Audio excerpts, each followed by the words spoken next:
Hello, and welcome to another episode of Yes, That Really Did Happen. Today we're going to look at the amazing flight, and more importantly, the amazing landing of Air Canada Flight 143, also known as the Gimli Glider. We're coming up on the 40th anniversary of the Gimli Glider, and this seemed like a really good topic to cover. So let's start off with what kind of aircraft was the Gimli Glider?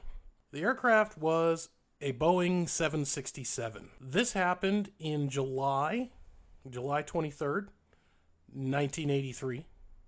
And the 767 did not enter service until September 8th, 1982. So it was just over a year in service. Air Canada had not really started getting their 737s until late in 82, early in 83. And so this was a very, very new airplane. This is all important. Okay? This is all important because there were quite a few errors that led up to the incident. Now, of course, we should lead off with nobody was seriously injured and everybody survived. There was no horrific air crash or anything of that nature. This really shows off what very skilled pilots can do with a little bit of luck on their side. So the 767 was a brand new aircraft at this time. Nowadays, the 767, which is still in production, is seen as an everyday aircraft. Reliable, old faithful. You don't think twice about getting on a 767. Well, in 1983, this was a very new aircraft. And as we know from reports of new aircraft, there are always some kind of growing pains. There are parts and pieces of the aircraft that aren't as durable as they should be, aren't as reliable as they should be, but they don't always cause the aircraft to be unflyable or cause the aircraft to be dangerous in any way. One of these problems was the fuel quantity indicator sensor, basically your gas gauge. Early 767s had a high failure rate of these gas gauges. And once they failed, they would not have parts to replace them. Something everybody can be familiar with, especially in this day and age. A brand new vehicle or a brand new transportation device of some kind. I guess they're all vehicles. You get it? There's something wrong, and they just don't have the parts. Well, that was the case in 1983. They just didn't have the parts to fix these planes. Now, aircraft people among us will know, well, if you don't have a gas gauge, you just stick the tank. And that's exactly what they were doing. They were measuring the tank with a drip stick, then entering it into the navigation computer of how much was in there. The navigation computer would say, yep, you got enough gas for the trip. Take off. Well, there was a little bit of a problem with that with the 767. The 767 was the first plane Boeing made and the first plane in the Air Canada fleet that needed its gasoline fuel to be entered into the computer in kilograms rather than pounds. The ground crews all were used to dealing with pounds. The pilots, even though they were trained, were used to dealing with pounds. Everybody was used to dealing with pounds. So what the result was the plane took off carrying 45% of the fuel they thought they had. They only had 45% of their fuel load.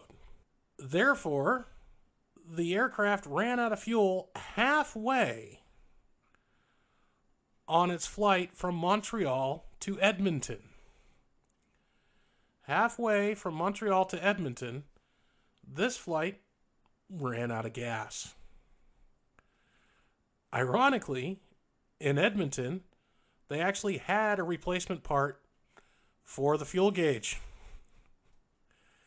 They were just taking the plane there to get it fixed, along with a load of passengers. So they're flying across, and they don't know they don't have enough gas. As I mentioned earlier,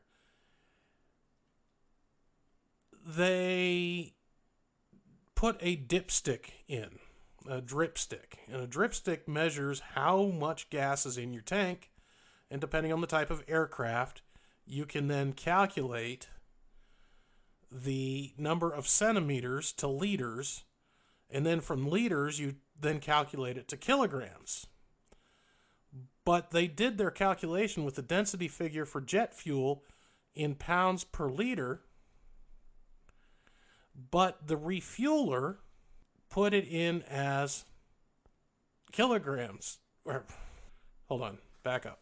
Okay, now you can see how this easily gets mistaken. So they did the calculation in pounds per liter. The plane needed it done in kilograms to liter. So this is the first all-metric aircraft. It was new to the fleet. It was out of gas. So while cruising over Red Lake, Ontario at about 41,000 feet, the aircraft's cockpit warning systems went off. Fuel pressure problems on one side of the aircraft. The pilots, being competent pilots, assumed that a fuel pump had failed because they had enough gas. They knew they did. They filled up before they left. So the pilots turned off the alarm and they prepared for a one-engine landing. A few seconds later, the fuel pressure alarm sounded on the right engine. This caused the pilots to immediately divert to go to Winnipeg rather than Edmonton. Once the left engine failed, the pilots began preparing for a single-engine landing. Now, they thought it was a fuel pump still at this gauge, and the 767, when a fuel pump fails, can gravity feed, there we go, I can say that word, gravity feed an engine. So they were, okay, we'll restart the engine, we'll prepare for one, and then the other engine goes out. And the warning system goes with the all engines out sound. This is not a sound that anybody wants to hear in a cockpit. And flying with all engines out was not ever expected to happen. So it hadn't been covered in the training. There was also the problem that the 767 was one of the first airliners to include a completely electronic flight instrument suite and operated on the electricity generated by the jet engines.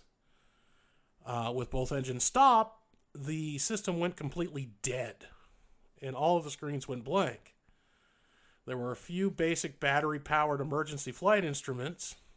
Fortunately, the backups were sufficient information to land, but didn't include the speed indicator that could be used to determine how far the aircraft could glide.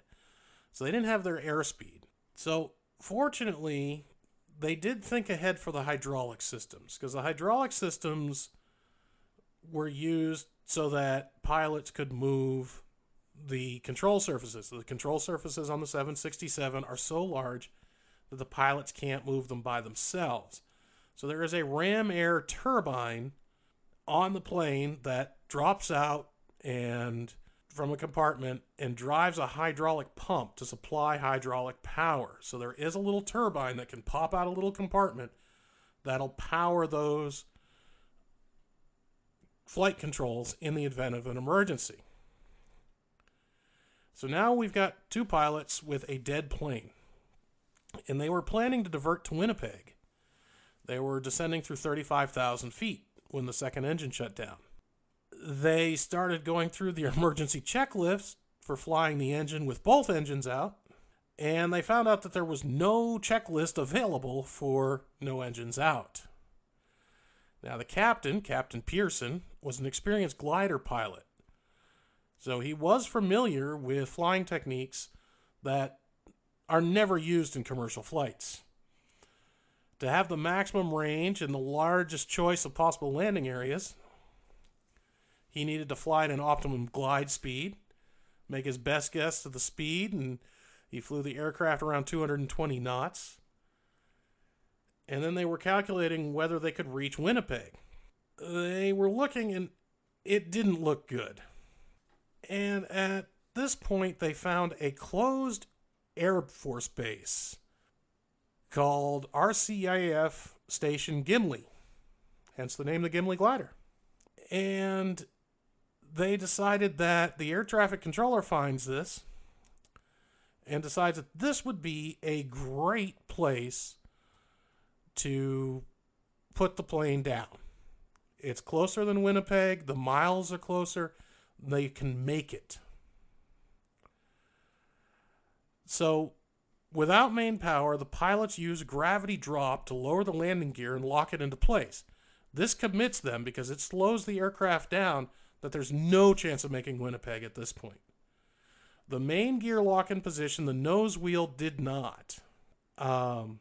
So this was a problem, but it turned out actually for the best. As the plane approached the runways, they were a little bit surprised. You see, nobody had told them that the runway at Gimli had been turned into a drag strip. And not only had they turned it into a drag strip, there was a sanctioned drag race going on that day by the Winnipeg Sports Car Club. And the area around the runway was full of cars and campers. Part of the decommissioned runway was being used to stage the race.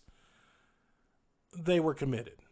So they start coming in. Now, mind you, also, this aircraft is coming in dead. There are no engines.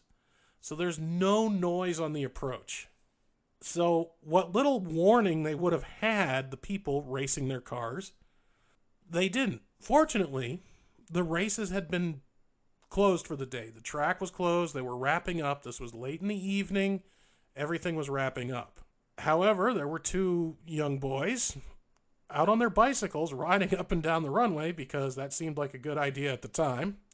And the pilots see these kids, and this is a silent plane. These kids have no idea what's coming up behind them, that a plane is landing. So the plane all of a sudden comes out of the sky, and the boys were close enough that the pilot could see the terror on their face as they realized a really large aircraft was coming down on top of them, and the plane lands. Now, there are just a few things that really lucked out. I mentioned earlier, the front landing gear did not lock into position. That actually helped, because there was a guardrail installed down the center of the runway as part of its transition into a drag race track. And because the gear was not locked, it didn't have a chance to hit that guardrail and bounce the plane off in one direction or another. And it was collapsed, and it went back into its well.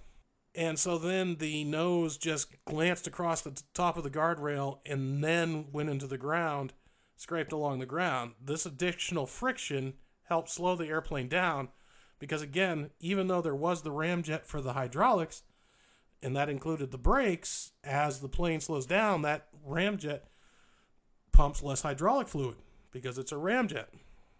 They managed to stop the plane, and it came to a final stop 17 minutes after running out of fuel. There were no serious injuries among the 61 passengers or anybody on the ground. And there were some minor injuries as people exited the aircraft via the slides, which were not long enough to accommodate the plane because it was nose down, because the landing gear wasn't there. So the slides in the rear of the plane weren't long enough, and the slides in the front of the plane weren't working. So there was a little bit of a drop, and that was it. Now, also, this being a decommissioned airbase, there was no emergency personnel on hand. So they thought this was fortuitous that the race was going on because there were course workers there equipped with fire extinguishers to put out car fires who were able to put out a minor fire amongst the brakes of the nose wheel and prevent any serious damage or injury. So, of course, there was an investigation by the Transportation Safety Board of Canada, the Canadian version of the FAA, and their report praised the pilots, the flight crew, the cabins crew, for making sure that everybody got there safely. It noted that Air Canada neglected to assign clear and direct rules for calculating fuel loads when the fuel gauges were broken. And it also had the problem of this was a crew of 2, and the regs for the time, most aircraft had crews of 3, was that the flight engineer, the third crew member, pilot, co-pilot, and flight engineer, was the one who calculated the fuel loads, so the pilot and co-pilot weren't used to doing it because they never had to. They always had a flight engineer. This was some of the perils in the learning experiences of flying a brand new aircraft. So this ended as good as it could. It was an air disaster without the disaster. But there were definitely some lessons learned. And with very new aircraft, sometimes those lessons are deadly. Fortunately, this time, they were not. So that wraps up today's podcast. I hope you all tune in next time when I find another interesting piece of history.